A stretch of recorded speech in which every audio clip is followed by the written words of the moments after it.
people are beginning to realize that they don't have to wait for that.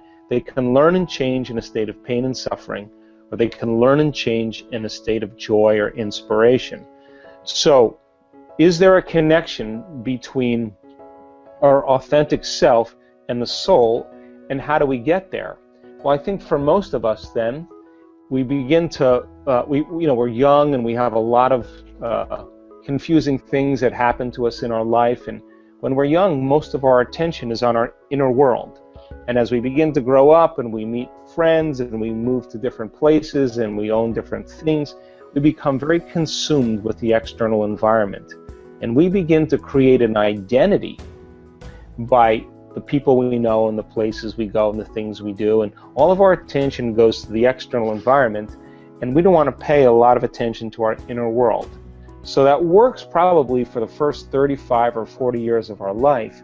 And then after you experience everything that life has to offer, all of a sudden nothing's making that feeling go away. And this is the moment the soul begins to wake us up and say, pay attention, because nothing is making that feeling change. So in other words, when you can predict the feeling of everything that's going on in your life, and nothing new is happening, all of a sudden you're left with those feelings from very early on, whether it's emptiness or unworthiness or insecurity. And so then this is where people all of a sudden have to make a choice. Some people, they buy the sports car, they buy the new boat, they join a new social club, they meet new people, they have affairs, they go on vacation to a new place, they buy new things. But when the novelty of all of those events wear off, here comes that feeling again. And so then other people, they begin to look at those emotions and they don't want to keep that facade going on any longer. In other words, this is how we appear to the world. This is the facade, this is the identity, this is the image, and this is how we really feel inside. Now, this person is identifying, creating an identity with the external world so that nobody knows how they really feel inside. Now, everybody's doing the same exact thing. So God forbid anybody finds out that we're insecure or feeling empty. So you have to keep this facade going on with your identity in the environment and your body and the way you look and how busy you are, so that you don't have to look at this. Now, some people begin to look at this feeling, and this is the midlife crisis. This is where they say, I don't love you, I don't know why I'm doing this, I don't like those people, I don't want to keep this going any longer anymore. And they begin to pay attention to this feeling. Now, there's not a lot of structure in our Western world to do that. So the moment people begin to lose their mind and they begin to tell the truth about who they are, they begin to break their emotional bonds with everybody in their life. That's when they go to the doctor and get Prozac, and there they go, they return right back to that person. But this gap between how we appear to the world and who we really are inside is based on the amount of emotions that we've memorized from past experiences. Now, when we begin, there's pain there, there's sadness there, there's unworthiness there, there's insecurity there, and we're not looking for the external environment to make this feeling go away. In other words, we start looking at how we think when we feel this way, how we act when we feel this way, and we begin to move through those emotions, and we begin to overcome them. Every time we overcome an emotion, we liberate energy, and we begin to close the gap between how we appear to the world and who we are inside, until how we appear is who we are. We've liberated all this energy. That's the moment we call transparency. And that's the moment where the person is truly happy, no longer needing anything outside of them to make them happy, but the true happiness is coming from within them. In other words, so many people confuse pleasure and happiness. And pleasure is the accumulation of things to feel good, and happiness is coming from within. So that intelligence that's giving us life right now, that's digesting our food and organizing trillions of functions in one cell every single second and organizing DNA, that self-organizing intelligence is looking for a crack to leak out. And when it begins to leak out, it begins to consume us. And that's the moment we become like it. We become more loving. It's a loving intelligence. We become more mindful. It's a great mind. We become more willful. It's got an amazing will. Its nature becomes our nature. We become more giving. It's a giver of life. So I think when we begin to all of a sudden realize that there's nothing wrong with the accumulation of things, but I think we've been conditioned into believing that true happiness, changing everything in our external world, and true change comes from trying to do it from the outside instead of doing it from within. And I think this is, again, really important for us, because as we begin to overcome that, those limited states, the body's no longer living in the past, and that's where most of our pain comes from, is when the body's living in the past. And we've measured so many people in the process of transformation, and when they get beyond their past, they're pretty unlimited people, and the side effect of that is true joy and true expression of life, which I call the natural state of being. So when people are living in this gap between how they appear to the world and how they really feeling, they don't want to look at this emotion because it is painful. What they'd rather do is distract themselves from all these things in their external environment so they don't have to look.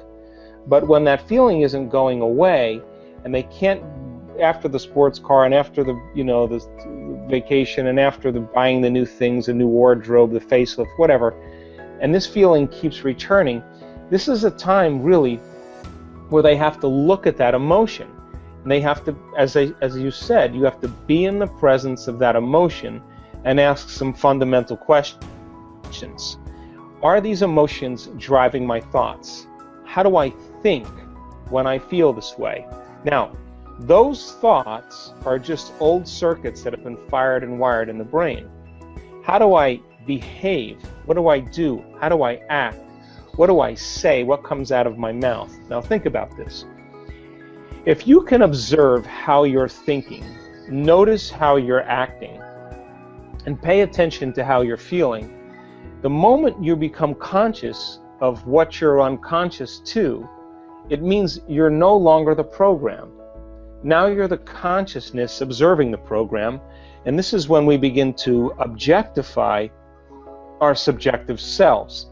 And the more we can look at ourselves through the eyes of someone else, the more conscious we can become of that, the less unconscious we're prone to be in our normal life. So the word meditation, the symbol of meditation in the Tibetan language, literally means to become familiar with.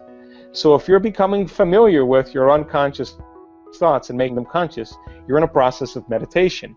If you're becoming aware of your automatic habits and behaviors, and now you're so aware of them you would never become unaware of them again, and you look at those emotions that bring you to a lower level, and you're so familiar with your pain and your sorrow and your suffering that you would never allow yourself to live in that emotional state again. This is the moment you're Gandalf on the bridge and you're saying, you may not pass ever again. Now, when you make a decision with such firm intention that the amplitude of that decision carries a level of energy that's greater than the hardwired programs in your brain and the emotional addiction in your body, and your body begins to respond to a new mind, that's the moment the past no longer exists in your body. That's the moment you come out of your resting state. Yes. And your body is getting a sampling of the future instead of living by the memory of the past. Now, think about this. How can a person in the deep south of the United States move into a state of religious ecstasy and drink strychnine and have no biological effects? How can the mother who has her child caught under the car make the decision to lift that car up and pull the child out? The mother doesn't say, hey, I had carbohydrates today and I haven't worked out in 2 weeks. She doesn't think like that. The decision is final, and the choice carries an amplitude of energy that becomes an experience that she never forgets, and that's the moment she is no longer her biology, she's no longer her body, she's no longer associated with her identity and her environment, and she is transcendent of time. So in order for us to truly change who we are, we have to begin to come out of our resting state and begin to teach the body emotionally what the future is going to feel like. Now, let me just explain this. So most people say they want abundance, but they really don't want abundance. What they really want is freedom. Some people say they want a new relationship, but they really don't want a new relationship. They want to feel and give love. Some people want success because they want to feel empowerment. They want the mystical moment to feel awe. They want a healing to feel wholeness. Now, they'll wait for the experience to happen to feel that emotion. But that's the Newtonian model of reality, of cause and effect, waiting for something outside of us to change how we feel inside of us. And when we feel better inside of us, we pay attention to whoever or whatever caused that, cause and effect. The quantum model of reality is about causing an effect, which means you have to teach your body emotionally what empowerment feels like before your success. You have to be whole before your healing. You have to be in awe before the mystical moment. You have to feel freedom and abundance before your wealth appears. And when we do that, then to the materialist, it would seem really insane or foolhardy because the event hasn't happened. But to the quantum mind, though, the body is getting a sampling of the future before the experience occurs. And if we do this properly and we marry it with a clear intention, the body begins to believe it's in the future instead of in the past. And now we're defined by a vision of the future instead of a memory of the past. And so we teach people how to come out of their resting state. Unfortunately, as I said, most people wait for the crisis to come out of their resting state, and where they say this is enough. But everybody already knows how to do this, because everybody that's on this call has already done something great in their life. And what did they do? They made a decision. They had a vision. They got inspired by that vision. They decided what thoughts would support them to that vision, what behaviors and choices they were going to make. They felt enthusiastic, and they began to get their behaviors to match their intention, and they changed. Now think about it when we set out to do something and we didn't accomplish it. We got lazy, we had a vision, we got emotional, we got too busy, stress got in the way, we had social appointments, and we traded that vision for mediocrity. So we come out of our resting state, and the body has to be energized with a new frequency. And we were capturing in our last workshop probably 40,000 times the amount of energy in people's brains when they did this. Now, 40,000 times the amount of energy, give you an idea. When people's brains are firing in normal, limited consciousness, we're about 10 to 60 microvolts squared of energy. We're talking about 1 million microvolts of energy in a person's brain. I mean, you can charge your iPhone with that. That is how powerful we really are.